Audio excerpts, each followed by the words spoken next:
Soy el doctor Mauricio Aguirre, médico especialista en actividad física y medicina del deporte, experto en enfermedades crónicas.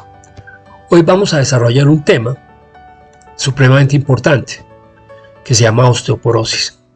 ¿Por qué es relevante ese tema? Primero, porque la incidencia de esa enfermedad ha venido aumentando en los últimos años. ¿Relacionada con qué situaciones? La primera situación es básicamente el sedentarismo que tiene nuestra generación desde hace unos 20 años. Es decir, que la actividad física ha decrecido en promedio un 20% con respecto a los años 70-80. Eso obviamente tiene sus consecuencias. La segunda parte es que el ciclo vital del hombre se ha venido incrementando en términos de edad. El promedio poblacional en este momento tiene una edad de aproximadamente 85 años para terminar ese ciclo. ¿Qué significa esto? Que a medida que ha venido aumentando la edad en el ser humano, hemos tenido la aparición de patologías crónicas como la osteoporosis. Eso implica alteraciones no solo en la salud pública, sino a nivel de nuestro entorno familiar. Complicaciones como ¿cuáles? Las fracturas, especialmente fractura de cuello de fémur y fractura de columna vertebral. Esas fracturas nos llevan a tener dificultades en nuestra dinámica diaria, como ¿cuáles? Como el poder caminar, como poder levantarse de una silla, como poder hacer sus actividades cotidianas. Entonces, a medida que yo tengo, como resultado final de lo que yo tengo como una fractura, prácticamente puedo llegar a un nivel de postración. Por eso la idea es desarrollar este tema de una manera concisa, entendible, donde pasa por definición, fisiopatología y medios de tratamiento no farmacológicos, donde vamos a hacer énfasis para mirar cómo reorganizamos nuestras calidades de vida, nuestros estilos de vida, para disminuir esa incidencia de osteoporosis. Para el desarrollo de este tema, tenemos que iniciar con lo que es definición. Es una enfermedad que se caracteriza por una baja masa ósea y presenta alteraciones en la microarquitectura de ese entramado óseo, y se da como resultado un hueso frágil que como consecuencia puede tener un riesgo de fractura importante. Sobre esto, epidemiológicamente, tengamos en cuenta que entre 40 y 360 personas por cada 100.000 habitantes sufren de esta osteoporosis. Y eso significa que si yo tengo una fractura a nivel intrahospitalario, voy a tener una posibilidad de muerte entre el 1.02 y el 10%. Pero a nivel extrahospitalario, en el primer año de la fractura, puedo estar en una incidencia o una posibilidad de mortalidad entre el 23 y el 30% en ese primer año. En este gráfico les muestro básicamente cómo se comporta esta masa ósea. La ganancia de esta masa se logra en los primeros 35 años de vida. Con mis factores o mi calidad de vida y mis estilos de vida saludable o no saludable, yo llego a un pico a los 35 años. El pico puede ser alto, o sea, un gran ahorro de tejido óseo, o puede ser bajo, un bajo ahorro de tejido óseo, por lo que acabamos de hablar, estilos de vida, una persona sedentaria, una persona que fuma, una persona que toma, que no hace ejercicio, tiene un ahorro bastante bajo con respecto a la persona que tiene otro tipo de estilo de vida. En este gráfico les muestro primero cómo desciende a partir de ese ciclo, a partir de ese pico de masa ósea, cómo desciende esa masa. Normalmente lo que se considera es que puede descender entre el 1 y el 1.05% por cada año. Si yo tuve un gran pico por un estilo de vida saludable y lo logré hasta los 35 años, esa pérdida o esa curva, el declinar de esa curva va a ser mucho más leve y va a llegar a un punto crítico en edades mucho más avanzadas. Si yo tuve un nivel máximo de masa ósea por debajo de una persona que tuvo buenos hábitos de vida, ese declinar va a llegar a un punto crítico en una edad más precoz. ¿Qué pasa con la mujer específicamente? La mujer tiene un punto crítico. El punto crítico es la menopausia. Ahí ese declinar se acelera. Por eso es que nosotros, en la práctica médica, vemos mayor incidencia de osteoporosis en la mujer que en el hombre. Fisiológicamente, ¿por qué es eso? Digamos que existen factores que determinan mejor ganancia o más destrucción de esta masa, y de eso ese equilibrio va a depender de este proceso. Entonces, ¿quién forma hueso? Unas células que se llaman osteoblastos. ¿Quién destruye hueso? Unas células que se llaman osteoclastos. Eso debe estar en completo equilibrio. Si no está en equilibrio, vamos a tener factores que van a inducir a esa osteoporosis. ¿Qué otros elementos son fundamentales? La toma de vitamina D en un nivel adecuado. La disminución de estrógenos que normalmente se establece, o el punto crítico en la mujer, es después de la menopausia. Y la actividad física. Son fundamentales para mantener esa masa ósea. Ahora, pueden existir otros factores que producen pérdida de la masa ósea en forma acelerada, como una insuficiencia renal. Entonces, eso normalmente con respecto a la fisiopatología de la que estamos hablando. Ahora, cuando ustedes miran esta filmina, esto que les estoy mostrando, vamos a ver dos cosas. A la izquierda vamos a encontrar un entramado normal de un paciente que tiene una buena cantidad de tejido óseo. A la mano derecha vamos a tener un entramado irregular, muy débil, de un paciente que ya está en osteoporosis. Esa estructura tiene mucha facilidad de poderse fracturar. Por eso es tan importante empezar a hacer los trabajos de los que vamos a comentar sobre calidad de vida. Ahora, miremos cómo se representa clínicamente una fractura. Acá les muestro básicamente una radiografía en la parte superoexterna, donde en la vértebra que está en la mitad muestra una evidente fractura con un acuñamiento de esa vértebra. Eso produce síntomas. ¿Qué sucede acá? ¿Dónde se ubica anatómicamente la fractura por osteoporosis? Se ubica en las vértebras, en el cuello femoral, en las extremidades distales de húmero, de radio y cúbito, y en el húmero. Ahí es donde más se muestra. ¿Cómo se puede manifestar sintomáticamente? Normalmente puede suceder porque yo tengo dolores de espalda o espasmos en músculos de la espalda. Y clínicamente se puede ver primero por mi cambio de postura, tendencia a estar jorobado, y segundo por disminución de la talla. Es decir, que en la consulta, cuando un paciente ha disminuido entre 2 y 3 centímetros de talla, hay que considerar que puede tener un factor de riesgo y que puede ser osteoporosis. Es fundamental establecer eso. La densitometría. Normalmente la densitometría se hace frecuentemente considerando los factores de riesgo. En un paciente que tiene una densitometría normal, es suficiente tomarlas cada 2, 3 años, inclusive más, 4 años. En un paciente que tiene una densitometría que muestra osteopenia, es importante tomarla con intervalos, por ejemplo, de cada 2 años. Eso va a depender de su médico. Y paciente que tiene osteoporosis, es importante tomarla más o menos cada año. ¿Quiénes son los grupos críticos donde se toma esa densitometría? Mujeres posmenopáusicas mayores de 65 años, hombres mayores de 75 años, mujeres o hombres con factores de riesgo entre los 50 y 69 años, y mujeres con antecedentes de fractura en edad adulta. Ese diagnóstico, ¿qué nos va a mostrar?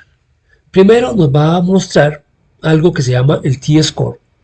¿Qué es un T-score? Es básicamente la comparación de mi masa ósea con personas jóvenes. Es decir, la persona joven va a ser un estándar para poder determinar la pérdida de mi tejido óseo. O el otro, que se llama un Z-score, que simplemente compara la masa ósea entre personas de la misma edad. Entonces, son los dos elementos que utilizamos normalmente. Cuando hablamos del T-score, hablamos de una serie de calificaciones que le colocamos al paciente y podemos verlo de la siguiente manera. Un paciente que tiene -1 hacia arriba es un paciente normal. Un paciente que tiene -1 a -2.5 es un paciente que tiene una osteopenia. Un paciente que tiene por debajo de -2.5 es una osteoporosis, y un paciente que tiene por debajo de 3.2 negativo es un paciente con osteoporosis severa o con fractura. En este caso, tenemos que tener en cuenta lo que acabamos de conversar, y básicamente son los rangos o los periodos de tiempo que se debe tomar una densitometría. Aquí volvemos a repetir, básicamente realizarla una cada 2 años y establecer si se hace o no se hace tratamiento. Con mayor frecuencia si el paciente tiene factores de riesgo, y los lapsos más largos si el paciente tiene densitometrías normales y no presenta factores de riesgo. La radiografía lumbar básicamente es importante por muchos factores. El primer factor, pacientes mayores de 70 años y hombres mayores de 80 años, cuando la prueba de densitometría está por debajo de -1. En mujeres posmenopáusicas u hombres mayores de 50 años que hayan tenido fracturas por traumas leves en edad adulta. Historia documentada de pérdida de peso de más de 3 centímetros, utilización de glucocorticoides y causas secundarias como la falla renal. Ahora, recordar siempre que cuando existen dolor de espalda, cambios en la postura y son pacientes que tienen factores de riesgo o tienen estados posmenopáusicos, pues la radiografía es fundamental. La radiografía, ¿cómo se interpreta? Pues básicamente lo que encontramos nosotros es mirar si hay fracturas en la región lumbar. Normalmente una toma de radiografías en la región lumbosacra hace evidente si existe una fractura, ya sea de vértebras por acuñamiento o una línea de fractura de una fractura antigua. Otros elementos que podemos tener básicamente son los marcadores bioquímicos. Esos elementos son elementos basados en los estudios en sangre, son estudios hematológicos. Dentro de esos podemos tener básicamente fosfatasa alcalina y osteocalcina. No es importante desarrollar el tema porque pues no nos conviene o no es parte de lo que tenemos como objetivo de esta charla. Hay otra situación en particular y es los tipos o el diagnóstico FRAX. Este diagnóstico FRAX es un algoritmo creado por la Organización Mundial de la Salud que evalúa factores de riesgo para sufrir osteoporosis. Esos factores de riesgo nos llevan a un riesgo absoluto de qué tantas posibilidades o qué índice tenemos de llegar a una fractura en los próximos 10 años. ¿Qué elementos tiene en cuenta el FRAX? Primero, la edad. Obviamente pacientes mayores de 65 años, que es su factor de riesgo. El peso. Es muy frecuente encontrar pacientes de peso bajo o ectomórficos que tienen un riesgo para tener osteoporosis. Sexo femenino o género femenino, por lo ya mencionado, específicamente por la menopausia.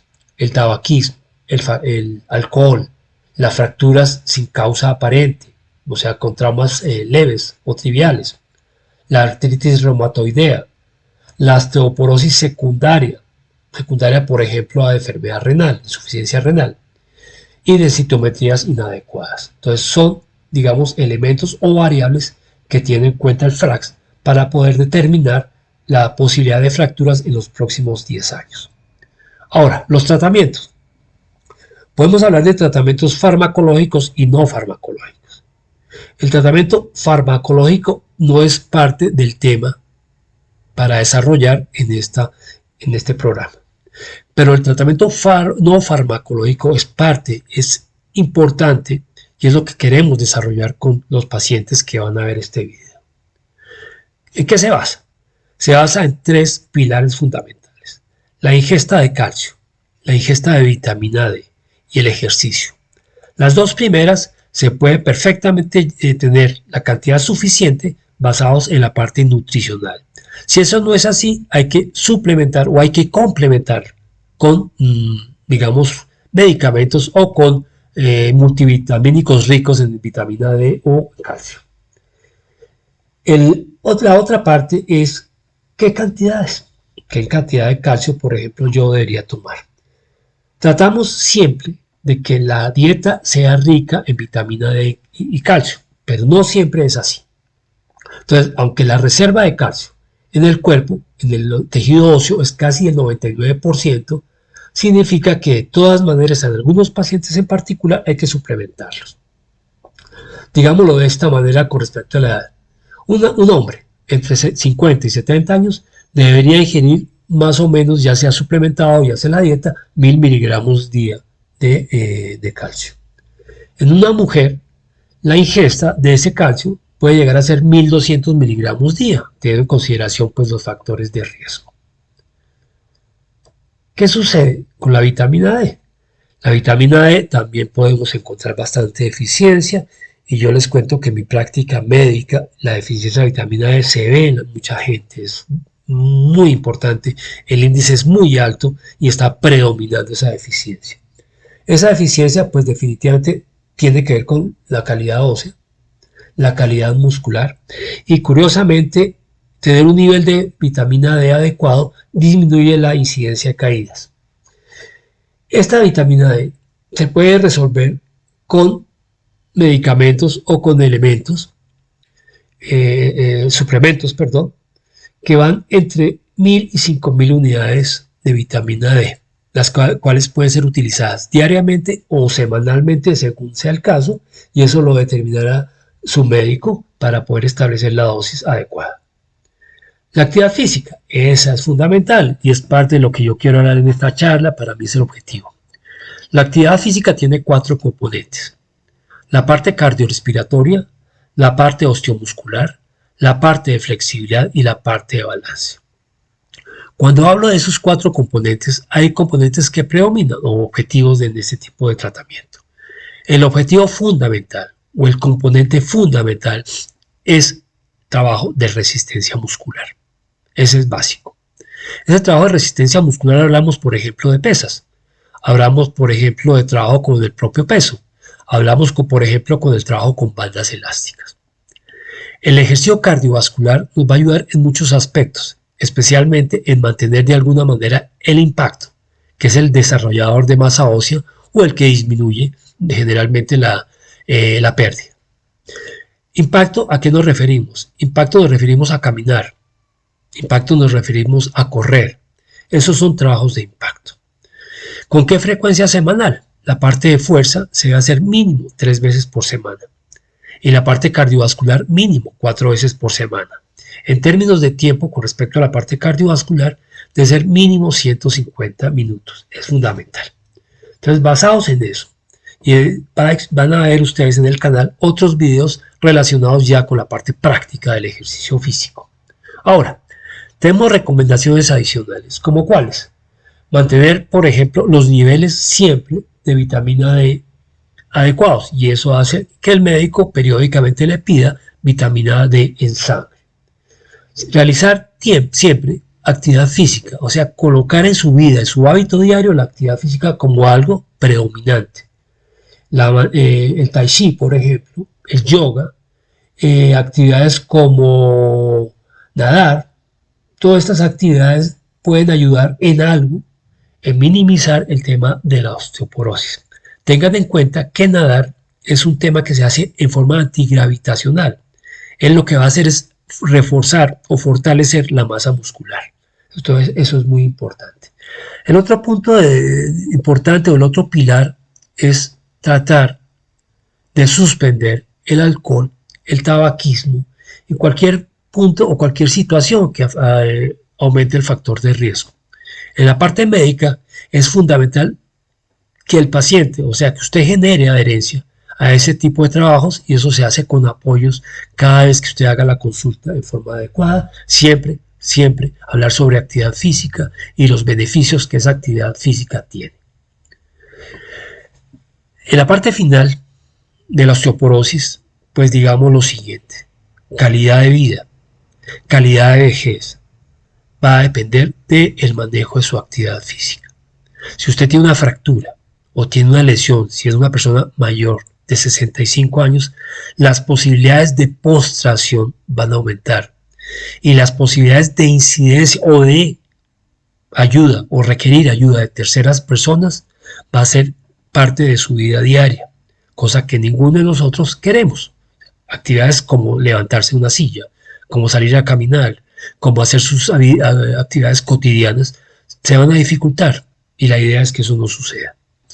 En la última filmina muestro básicamente lo que es la bibliografía, porque todo el material que yo coloco en el canal tiene una base bibliográfica generada por evidencia médica. No es una charla, no es un desarrollo de un tema basado en simplemente experiencias personales. Entonces, cualquier cosa, ustedes pueden colocar perfectamente las inquietudes en el muro del canal. Si les gusta el tema y quiere que desarrollemos más temas respecto a la salud y el ejercicio, pueden colocar un like y hacer un clic en la campana para que los temas que yo desarrolle les llegue a ustedes si están interesados. Muchas gracias.